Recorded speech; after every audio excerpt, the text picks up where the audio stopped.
과연 그러게 다 퍼주는 것만이 능사일까? 엄마 생일도 모르고 본인이 모아둔 만큼 우리가 또 대출을 해주겠다. 자녀들도 해야 될 역할이 있다. 책임과 의무. 만약에 부모를 찾아오지도 않고 내몰라를 한다. 그럴 경우에는 도로 계약 해지하고 가져올 수 있도록. 자제분들하고 행복 계약서를 썼다는 제가 이야기를 들었거든요. 그게 왜 그걸 작성해야지라고 생각하신 거예요? 제가 한의원에서 네. 주로 우리 어르신들을 많이 상대를 하는데 네. 어르신들을 보다 보니까 대화를 많이 하거든요. 네. 대화를 해보면 우리 자녀들 뒷바라지 하다가 내 노후 준비를 못했다. 네. 이러신 분들이 많고 또 그러다 보니까 노후에 진짜 사랑한 자녀들의 짐이 된다는 느낌 이런 이야기들을 또 많이 하시더라고요. 네. 그래서 우리가 그동안에 우리 어르신들은 좀 무조건적인 우리 자녀들에 대한 지원을 많이 했었는데 과연 그러게 다 퍼주는 것만이 능사일까? 과연 그게 누구한테 도움이 될까? 이런 생각들을 해봤고요. 또 이런 이야기도 들었어요. 저희 아시는 지인인데 네. 자기가 딸 한 명이 있는데 공부도 다 시키고 유학도 다 보냈는데 엄마 생일도 모르고 와. 뭐 연락도 없다. 예, 외국에서 들어오질 않는다. 이러신 분도 있고 또 어떤 분은 자기 재산 정리해서 자녀들한테 집까지 마련을 해줬는데 그 뒤로 연락이 뜸해진다. 그래서 어떻게 하면 우리 가족이 계속해서 행복하게 살 수 있을 것인가 네, 네. 그런 거 생각해 보다가 이런 아이디어를 내게 됐습니다. 지금 실제 공파님이 이 의료계통에서 일을 계속 하셨잖아요. 네. 실제 이제 한의사로서 지금 몇 년 정도 일을 하신 거예요? 지금 한 25년 차 안에서 와. 활동을 하고 있습니다. 정말 많은 분들을 만나긴 했겠네요. 그럼요. 주로 우리 어르신들이죠. 그렇네요. 그리고 한 분을 보더라도 오랫동안 뵈니까 네. 속 이야기를 많이 하게 됩니다. 근데 이제 그런 대화를 나누다가 야, 내가 갑자기 행복계약서를 써야 되겠다? 그걸 갑자기 결심을 하는 게 쉽지가 않잖아요. 네. 근데 이제 그런 내용들을 우리 아내랑 많이 대화를 나눴었는데 평소에. 어르신들 이야기도 듣지만 주변 가족들을 보니까 그 부모님들이 공평하게, 공정하게 자녀들을 양육하지 않아서 나중에 자녀들 간에 뭔가 갈등이라든지 이런 가족들이 너무 많더라고요. 그래서 저희는 저희 가족만큼은 어떻게 우리 세 자녀가 우리 부모님은 정말 공정하게 자녀들을 양육하고 지원했다. 이런 이야기를 듣고 싶고요. 네. 또 이 자본주의 사회에서 살고 있는데 우리가 돈 공부를 시켜야 그나마 나가서 우리 자녀들이 행복하게 살 수 있지 않을까. 어떻게 보면 가장 기본적인 경제적인 토대이기 때문에 이런 생각을 하게 됐고 그 과정에는 우리 램구님 영향도 큽니다. 갑자기요? 네. 우리 아내가 네. 우리 램구님한테 공부를 했잖아요. 예전에. 저의 첫 번째 스승님, 네, 재테크 스승님이시고 저도 회사 생활을 오래 했는데 뭐 회사 생활만 했지 그런 공부를 한 번도 해보거나 뭐 투자를 해야 된다 이런 거 한 개도 몰랐거든요. 근데 이제 랭구님 만나고 랭구님 책을 읽고 사실은 찾아가서 이제 강의를 들었고 그때 이제 깜짝 놀랐죠. 이렇게 재테크 공부 또는 이런 자본주의 공부를 안 하고 여지껏 살았구나. 이제 많이 놀랬고 그래서 이제 열심히 공부해서 투자도 그때 시작을 했고요. 그리고 이제 그 다음에 남편하고 했던 얘기는 그러면 우리는 이렇게 늦게 이런 공부를 시작하게 됐지만 우리 애들은 좀 일찍 했으면 좋겠다. 네. 어떻게 시켜야 될까? 저희 둘 다 맞벌이기 때문에 아이들한테 뭐 그런 공부를 시킨다거나 이런 생각을 해본 적도 없고 시간도 없었거든요. 네. 그래서 이제 행복계약서라는 걸 매개로 해서 네. 저희 노후도 물론 이제 준비도 되지만 아이들 그 공부를 좀 시키자 스스로. 그래서 돈 공부 또는 이 자본주의 시대에서 우리만 부자로 사는 게 아니라 애들도 좀 부자가 미리 돼서 같이 좀 부자로 잘 살게 그런 방법을 좀 강구해보자. 이런 게 사실은 밑바탕이 됐던 것 같아요. 지금 저는 사실 이 행복계약서 이 책을 사실은 쭉 보면서 제일 마지막에 이제 자제분 인터뷰 내용인가요? 네. 행복계약서를 갑자기 쓰자고 했을 때 기분이 어떠셨나요? 뭐 이렇게 나오거든요. 그래서 드디어 그날이 왔구나.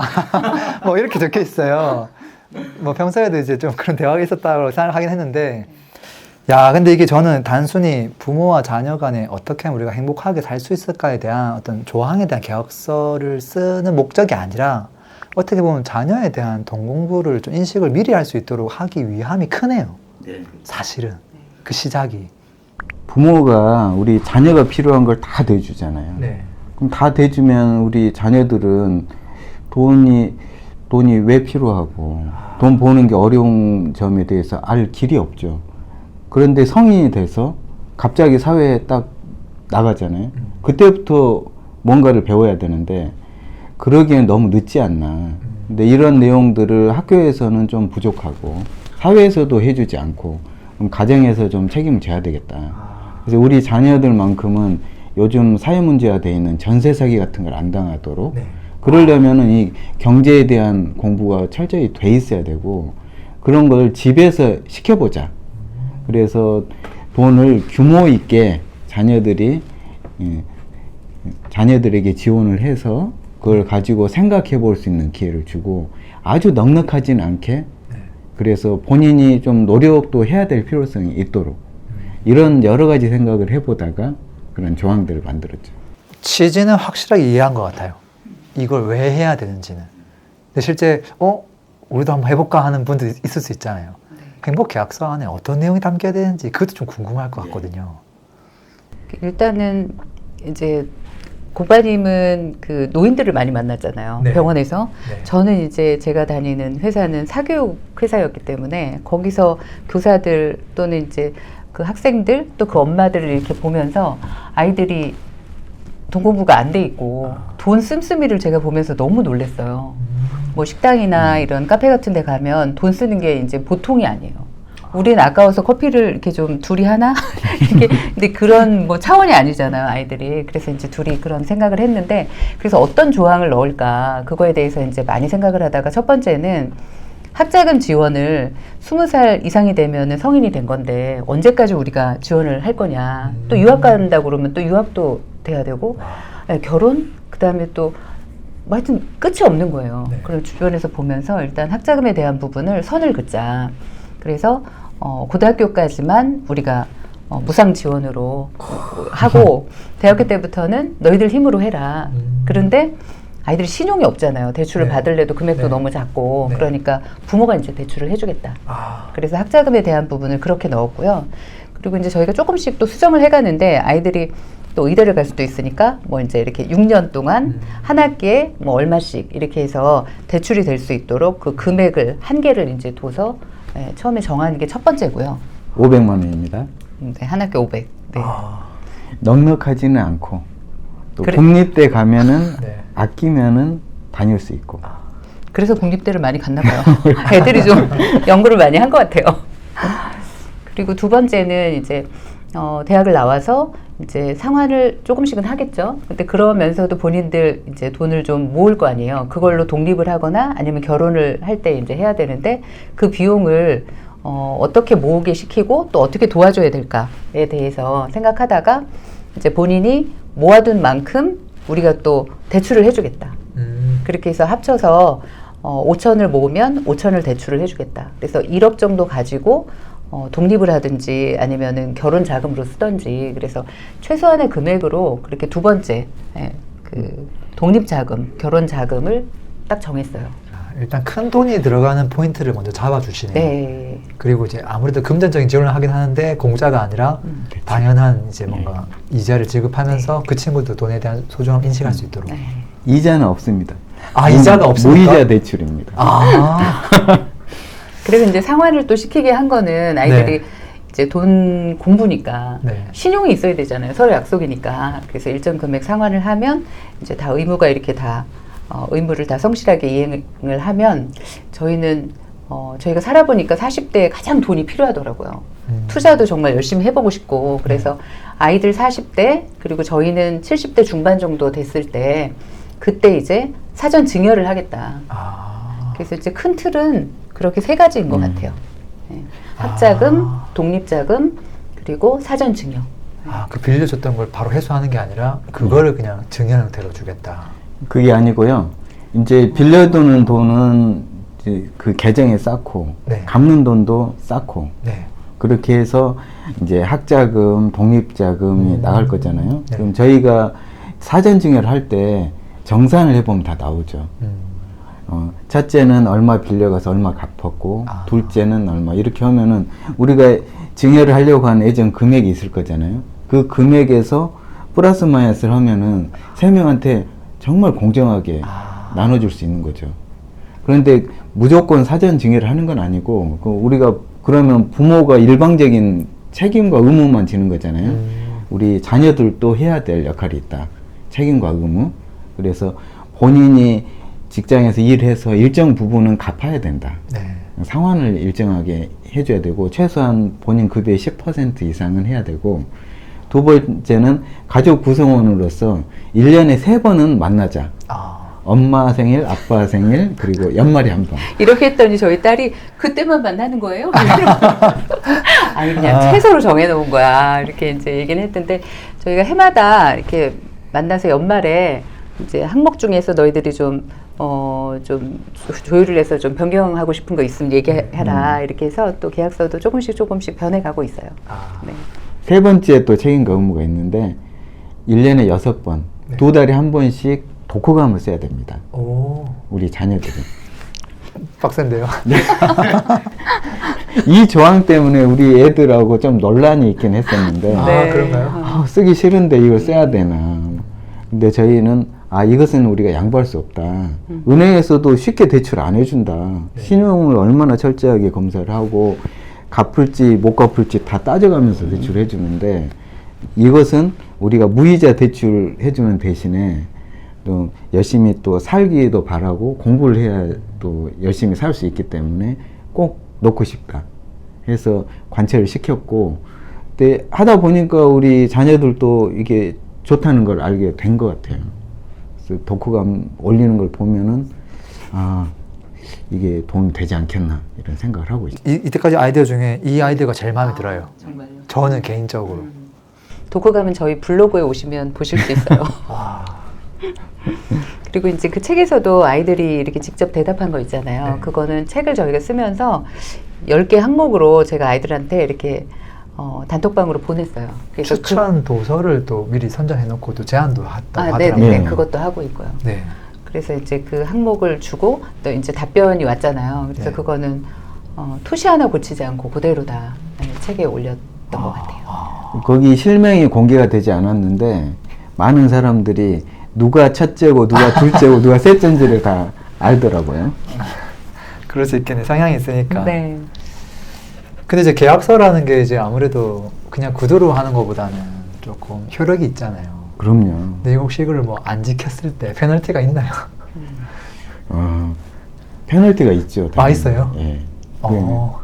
네. 안 지키면 일단 그 과정이기 때문에 네. 그 학자금 대출까지 열심히 잘했는데 그 다음에 나는 학자금 대출을 해가서 그 다음에 안 지킨다. 그러면 그 다음 단계가 스톱이 됩니다. 결혼 독립자금이 없죠. 그래서 단계로 지금 돼 있구나. 네. 그리고 만약에 결혼 독립자금까지 잘 이렇게 대출해갔어요. 상환도 안 하고 집에도 안 온다. 그러면 사전 증여가 없죠. 근데 그러면 사전 증여하고 내몰라라 하면 어떻게 할 것인가. 그런데 그 뒤에 다 계약서에 넣어놨거든요. 사전 증여하고 만약에 부모를 찾아오지도 않고 내몰라를 한다. 그럴 경우에는 전부 다시 도로 계약 해지하고 가져올 수 있도록. 이게 법적인 효력이 있습니다. 예전 그 효도 계약서로 사회 문제화된 경우가 있었는데 그 내용을 참고로 해서 저희가 만든 거거든요. 부모가 너무 깡깡해가지고 아이들이 약속을 너무 잘 지켜요. 근데 한편으로는 뭐 당연히 뭐 그 가족 간에 그 정도는 당연한 거 아니야라고 얘기하는 분도 있을 것 같긴 해요. 뭐 계약서를 왜 써야 돼라는 분도 있을 것 같긴 한데 또 반대로 사실 계약서라는 게 그 만에 하나의 어떤 그거를 생각하면서 또 서로 또 인지하기 위해서 주의하기 위해서 하는 목적이 좀 크다고 생각되긴 하거든요. 그래서 야, 좀 참신한데 라는 생각이 사실 들기도 좀 하고요. 야, 근데 자제분들이 좀 어린 분들도 있고 조금 이제 좀 큰 사람들도 있고 성인이 돼버린 가족들도 있을 거 아니에요. 그렇죠. 그분들한테도 좀 해줄 수 있는 이야기가 있을까요? 혹시 뭐 애들 다 컸는데 우리가 이걸 계약서 쓰자고 하면 뭐라고 할까? 일단은 뭐 부모님들이 네. 충분히 그런 공감대를 형성하고 이해가 돼 있다고 하면 실천 가능하다고 생각하고요. 그 전까지 지원한 것은 뭐 어쩔 수 없다 하더라도 앞으로도 있잖아요, 솔직히. 예. 뭐 부모님들이 돌아가시기 전에 그냥 다 쓰고 가실 수도 있잖아요. 그렇죠. 좀 남겨주고 가실 수도 있고 그런 것들에 대해서 이야기를 해봐야 된다고 생각하고요. 우리 자녀들하고 너희들이 성인이 됐지만 사회에 나가서 건강하고 행복하게 또 잘 살기를 바란다. 그러기 위해서는 가족 간에 이런 이야기도 필요하고 공부도 됐으면 좋겠고 이런 형식을 만들었을 때 부모가 규모 있게 지원해 줄 수 있고 또 거기에 따라서 성장할 수도 있고 이런 이야기들을 나눠보는 게 좋을 것 같고요. 아마 내용에 대해서 충분히 이해가 된다고 하면 자녀분들이 굳이 그걸 안 한다고 할 이유가 저는 없다고 생각하거든요.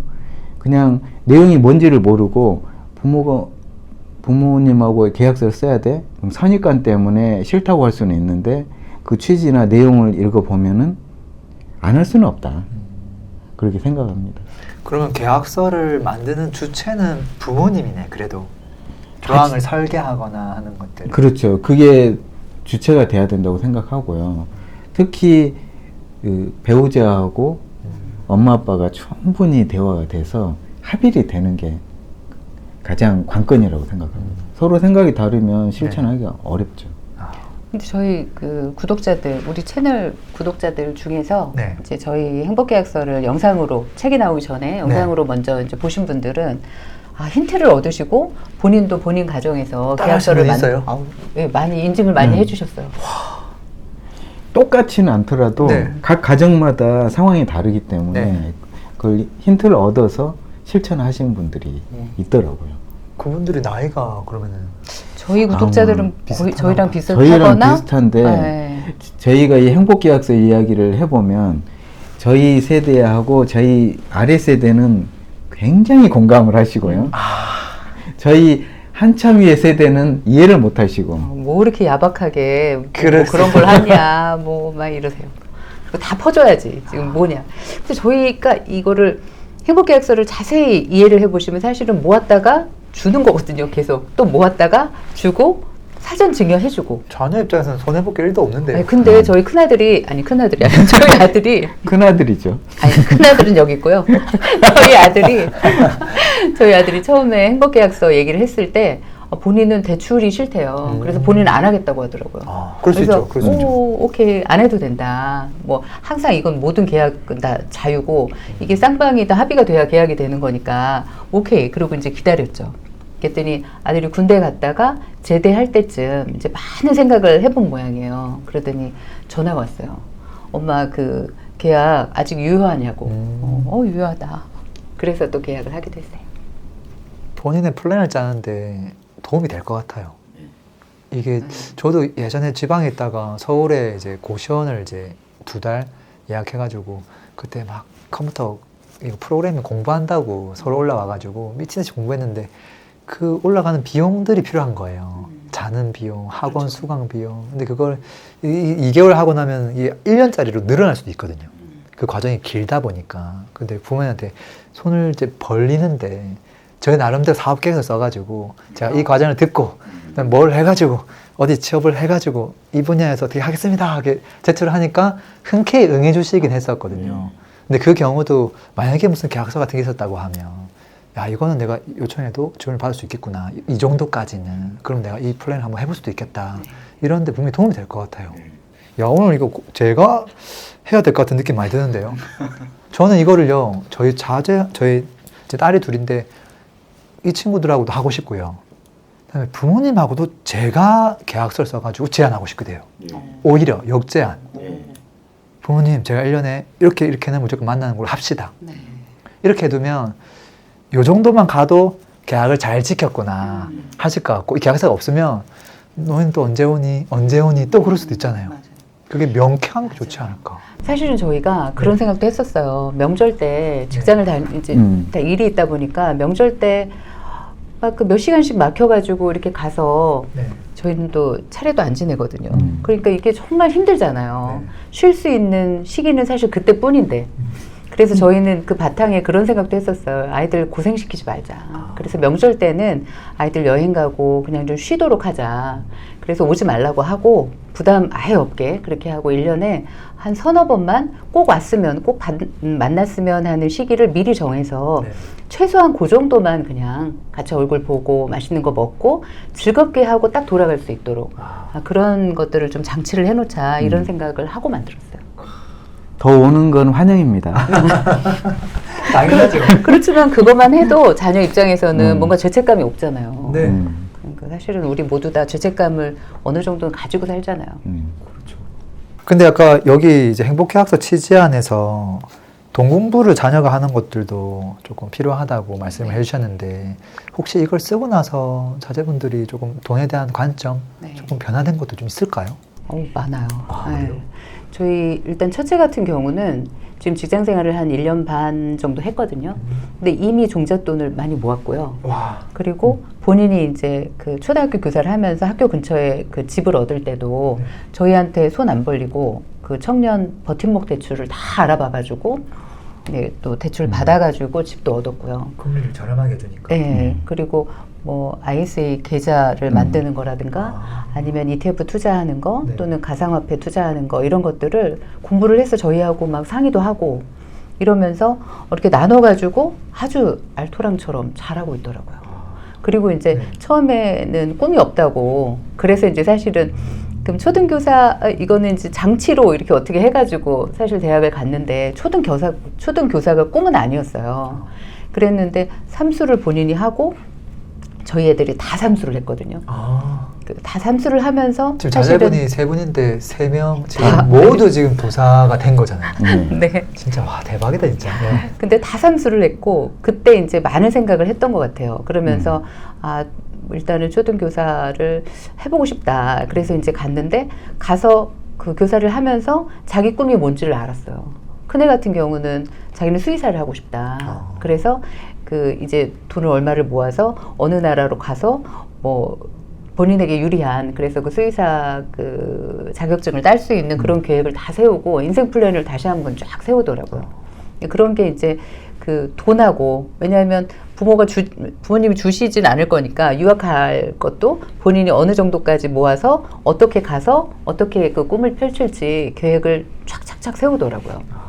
그래서 이런 게 효과가 있구나 이런 생각하게 됐고요. 막내 같은 경우에 막내는 내가 이야기. 예. 우리 막내는 사립학교를 갔어요. 그래서 한 학기 500만 원 택도 없거든요. 굉장히 힘들게 학교를 다녔죠. 맞아. 방학 때도 알바, 주말에도 알바. 그리고 저희한테 이야기를 하는데 학교에서 하는 무슨 행사나 공모전이나 심지어는 마라톤 대회까지 다 나가서 그 마라톤 1등. 1등도 하고 그래서 거기에서 나온 돈을 생활비에 보태서 그렇게 쓰고 데이트 자금으로. 데이트 자금도 이제 마련해야 돼서 힘들게 하는데 그렇게 힘들게 대학생을 한 경험을 토대로 해서 돈에 대해서 생각을 많이 하게 되고 또 계획도 잘 세우고 그래서 저희 남자친구가 있는데 남자친구하고 저희 행복계약서를 같이 읽었나 봐요. 읽고 나서 놀랬겠는데요, 그분이. 예, 이제 그 친구는 이해를 하더라고요. 그래요? 행복계약서도. 그러다 보니까 둘이서 아직은 결혼 안 했지만 만약에 결혼하게 되면 우리 미래를 어떻게 계획을 세우고 집은 어떻게 사야 될 것 같고 이런 이야기까지 둘이 깊이 있게 나누고 저희가 볼 때는 웃기긴 하지만 둘이 데이트를 임장 데이트라고 그런 걸 보면서 저희는 이 행복계약서가 우리 자녀들한테 첫째, 둘째, 셋째 전부 다 굉장히 큰 도움을 줬다 그렇게 생각을 하고 있습니다. 행복 계약서가 이게 그냥 우리가 행복해지기 위한 계약서가 아니라 시간이 지나면 엄청 다양한 형태의 약간 변형된 계약서가 만들어질 것 같아요. 어떤 분은 약간 좀 재테크 쪽으로 치우칠 수도 있고 좀 건강 쪽으로 갈 수도 있고 아니면 저쪽 독서나 조금 지혜 쪽으로 갈 수도 있고 그거는 이제 가정에서 적절하게 하면 되지 않을까. 이렇게 듣다 보니까 아이디어가 막 이렇게 떠올라요. 저는 그것도 되게 좋았어요. 그러니까 저희 애들은 우리가 이제 재테크 공부를 이렇게 시키고 관심이 있으니까 애들도 따라오겠지 이런 생각을 했는데 과연 얘네들이 어떤 배우작감들을 다 데리고 올까? 그게 항상 궁금하고 또 잘 데려올까? 또 이런 생각이 드는 거예요. 근데 그 장치가 우리 행복계약서라는 그 장치가 또 알맞은 저희 집에 알맞은 애를 데려오게끔 하는 그런 장치인 것 같아요. 행복계약서를 이해하느냐 못 이해하느냐 거기서부터 문해력을 알 수가 있고 공부가 됐는지 경제에 대한 이해력도 그치. 알 수가 있고 대화를 해보면 되거든요.